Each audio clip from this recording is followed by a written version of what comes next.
कल्पना करो एक ऐसे देश की जहां टेक्नोलॉजी इतनी एडवांस्ड है कि रोबोट्स इंसानों की तरह काम करते हैं, जहां ट्रेन्स 300 किलोमीटर प्रति घंटा की स्पीड से दौड़ती हैं और जहां लोग दुनिया के सबसे डिसिप्लिन्ड माने जाते हैं। लेकिन क्या तुम जानते हो, यही देश कभी पूरी तरह बर्बाद हो गया था।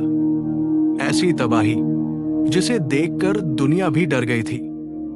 और फिर भी यही देश आज दुनिया के सबसे पावरफुल और एडवांस्ड देशों में गिना जाता है। कैसे एक देश इतनी बड़ी तबाही के बाद भी फिर से खड़ा हो सकता है? आज हम जानेंगे जापान की पूरी कहानी। दोस्तों, वीडियो में आगे बढ़ने से पहले चैनल को जरूर सब्सक्राइब करें। जापान एक ऐसा देश जो किसी कॉन्टिनेंट का हिस्सा नहीं है। ये एक आइलैंड नेशन है जो पैसिफिक ओशन के बीचों बीच बसा हुआ है। 4 बड़े आइलैंड्स और हजारों छोटे आइलैंड्स। लेकिन जापान की सबसे बड़ी चुनौती क्या है जानते हो? भूकंप। हर साल यहां हजारों छोटे बड़े अर्थक्वेक्स आते हैं। सोचो, अगर तुम एक ऐसे देश में रह रहे हो जहां जमीन कभी भी हिल सकती है, फिर भी लोग यहां डरते नहीं। जापान के लोग डिसिप्लिन, पेशेंस और मेहनत में विश्वास रखते हैं। अब चलते हैं सैकड़ों साल पीछे, जब जापान मॉडर्न नहीं था। उस समय यहां सैमुराई वॉरियर्स होते थे। सैमुराई ये सिर्फ सोल्जर्स नहीं थे, ये ऑनर के लिए जीते थे। उनके लिए जीत या हार नहीं, इस सबसे बड़ी चीज थी। उनके हाथ में होती थी एक तलवार, कटाना, इतनी तेज कि एक वार में सब खत्म। लेकिन जापान ने एक ऐसा फैसला लिया जो दुनिया में बहुत कम देशों ने लिया। खुद को पूरी दुनिया से अलग करना। कोई बाहर नहीं जाएगा, कोई अंदर नहीं आएगा।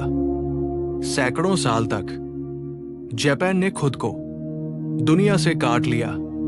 लेकिन क्या यह फैसला सही था? फिर एक दिन समंदर से कुछ जहाज आए, पैरी एक्सपेडिशन, और जापान को मजबूर होना पड़ा दुनिया के लिए अपने दरवाजे खोलने के लिए। अब जापान तेजी से बदलने लगा। एनर्जी बिल्ड, नई टेक्नोलॉजी, नई इंडस्ट्रीज और एक मॉडर्न नेशन। वर्ल्ड वॉर 2 फिर आया। इतिहास का सबसे खतरनाक समय। Atomic bombings of Hiroshima and Nagasaki, 2 शहर, हिरोशिमा, नागासाकी, कुछ ही सेकंड्स में सब खत्म। घर, लोग, जिंदगी। लेकिन जापान ने हार नहीं मानी। मोटिवेशनल टोन, उन्होंने फिर से शुरुआत की। धीरे धीरे उन्होंने फिर से शुरुआत की। धीरे धीरे शहर खड़े हुए, इंडस्ट्रीज बनी, Shinkansen bullet train, speed, precision, perfection. Japan technology का लीडर बन गया। क्यों? एक ऐसा शहर जहां फ्यूचर आज ही दिखता है। लेकिन जापान भी परफेक्ट नहीं है। सुशी, एनीम, जापान की कल्चर, ट्रेडिशन और मॉडर्न का परफेक्ट मिक्स है। Ageing population, work pressure.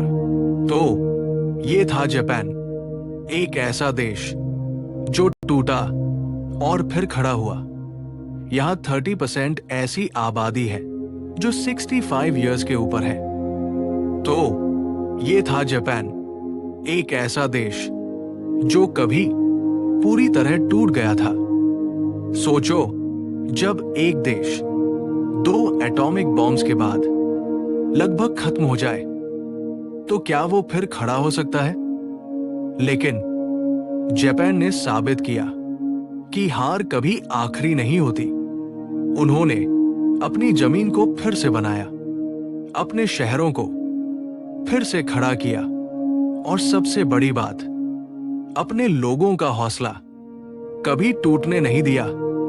आज टोक्यो की सड़कों पर चलो, तो तुम्हें लगेगा जैसे तुम फ्यूचर में आ गए हो, लेकिन इस चमक के पीछे छुपा है एक दर्द, एक इतिहास और एक संघर्ष। जापान हमें यह सिखाता है कि हालात चाहे कितने भी बुरे क्यों न हो, अगर इरादा मजबूत हो तो एक देश फिर से खड़ा हो सकता है। तो अब सवाल यह है, क्या जापान सिर्फ टेक्नोलॉजी का देश है या एक ऐसी कहानी? शायद जापान सिर्फ एक कंट्री नहीं, एक इंस्पिरेशन है। अगर तुम्हें ऐसी डीप स्टोरीज पसंद है तो चैनल को सब्सक्राइब जरूर करना और बताना अगली बार किस देश की कहानी चाहिए।